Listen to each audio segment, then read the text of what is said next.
বন্ধুরা, রোশনাই ধারাবাহিকের advance update নিয়ে চলে এলাম।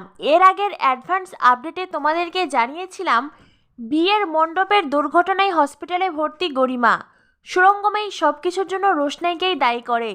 আর এরপরেই পুলিশ রোশনাইকে গ্রেফতার করে। এরপরে দেখানো হয় ছোট আর মাধবীলতা বিয়ে বাড়ির ভিডিও ফুটেজের প্রমাণ নিয়ে থানায় আসে। আরণ্যকের জেঠুমণি বলেন, আমি সেই অনেক সময় এখানে বসে আছি, পুলিশ অফিসার আমার কোনো কথাই শুনছেন না, রোশনাইয়ের সাথে আমাকে দেখাও করতে দিচ্ছেন না। রোশনাই থানায় আছে নাকি ওকে কোর্টে দেওয়া হয়েছে আমি সেটাও জানি না। আমার খুব ভয় করছে, মেয়েটার জন্য ভীষণ চিন্তা হচ্ছে।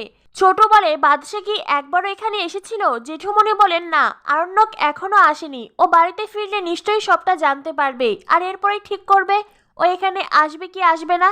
আর তাছাড়াও বাদশা এখানে আসা না আসাই কি আছে বলতো?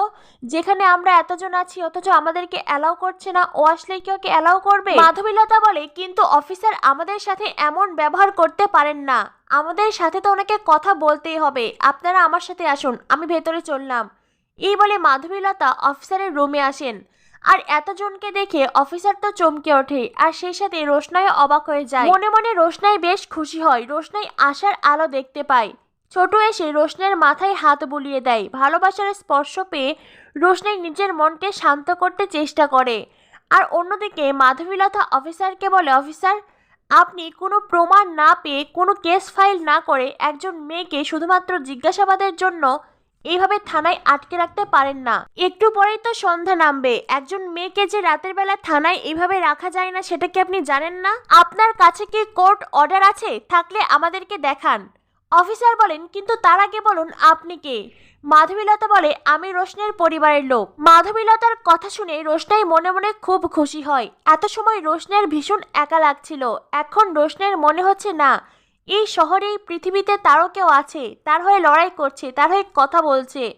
আর এই সব কিছু ভেবেই রোশনাই মনে মনে খুব খুশি হয়। এদিকে মাধবীলতা অফিসারকে নিজের পরিচয় দেন, নিজের নাম, নিজের প্রফেশনের কথা বলেন।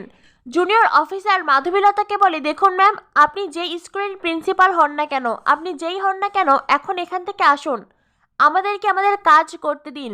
মাধবীলতা আবারও অফিসারকে বলেন, আপনারা একজন মেয়েকে এভাবে থানায় বসিয়ে রাখতে পারেন না। জুনিয়র অফিসার মাধবীলতাকে বলে, আপনি কি আমাদেরকে আইন শিখাচ্ছেন? মাধবীলতা বলে, আপনারা যদি আইনের সৎ ব্যবহার না করেন তাহলে তো আইন শেখাতেই হবে। আপনারা কি এই মেয়েটার বিরুদ্ধে কোনো প্রমাণ পেয়েছেন? রোশনাই বলে, আমার বিরুদ্ধে কোনো প্রমাণ তো পাইনি, উল্টো আমাকে ফোর্স করছে। আমি আপনাদের কতবার বলছি আমি কিছু করিনি, আমি গরিমা দিদির কোনো ক্ষতি করিনি, তবু আপনারা আমাকে বারবার একই প্রশ্ন করে যাচ্ছেন। রোশনাইয়ের কথা শুনে মাধবীলতা, ছোট, জেঠুমণি সকলে অবাক হয়ে যায়। কাউকে ফোর্স করে কোনো স্বীকারোক্তি আদায় করানো তো বেআইনি, অন্যায়। অফিসারের পাশে দাঁড়িয়ে থাকা মহিলা পুলিশ তখন রোশনাইকে চুপ করো বলে ধমক দেয়। আর এমন ব্যবহার দেখে মাধবীলতা আরও অবাক হয়ে যায়। মাধবীলতা বলে, অফিসার, আপনার সাথে আমার কিছু জরুরি কথা আছে। পুলিশ অফিসার বলেন, আপনার সাথে আমি কোনো কথা বলতে চাই না, এখন আপনারা এখান থেকে চলে যান, প্রয়োজন পড়লে আমি ম্যাজিস্ট্রেটের কাছ থেকে স্পেশাল অর্ডার নেব, তবু আজকে রোশনাই বাড়িতে যেতে পারবে না, আজকে রোশনাই এখানেই থাকবে, আর কালকে কোর্ট খুললে ওকে কোর্টে দেব। এই কথা শুনে মাধবীলতা, জেঠুমণি, ছোট সকলে বুঝেই গেছে এই পুলিশগুলো প্ল্যান করে রোশনাইকে ফাঁসাতে চাইছে। মাধবীলতা তখন পুলিশ অফিসারকে আরো উচ্চ পদের অফিসারের নাম বলে বলে, আপনারা যদি আমার কথা না শোনেন আমি তবে ওনাকে ফোন করব।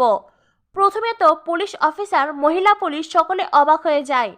সেই লোকটার নাম শোনার সাথে সাথেই সকলের চোখ মুখ শুকিয়ে আসে। মাধবীলতা বলেন, উনি আমার বান্ধবীর হাজবেন্ড, তাই আমি যদি ওনাকে ফোন করে আপনাদের ব্যবহারের কথাগুলো বলি আপনারা সামলাতে পারবেন তো? পুলিশের সাথে মাধবীলতার এমন কথা বলার ধরন দেখে জেঠুমণি, ছোট তারাও ভীষণ অবাক। জেঠুমণি ছোটকে বলে, মাধবীলতার এতটা সাহস এলো কোথা থেকে? ছোট বলে, আরে দাদা, ও যা বলছে ঠিকই বলছে, আর ও ভীষণ সাহসী, তুমি হয়তো জানো না, সেই জন্য তো আমি চুপ করে আছি, ওকে এখানে এনেছি। মাধবীলতা অফিসারকে বলে, আপনারা রোশনাইকে ফাঁসাতে চাইছেন, তাই ওর বিরুদ্ধে মিথ্যা প্রমাণ খুঁজছেন, আর আমি যদি রোশনাইকে নির্দোষ প্রমাণ করে দেই তো? অফিসার বলেন, আপনার কাছে কি সেই কোনো প্রমাণ আছে?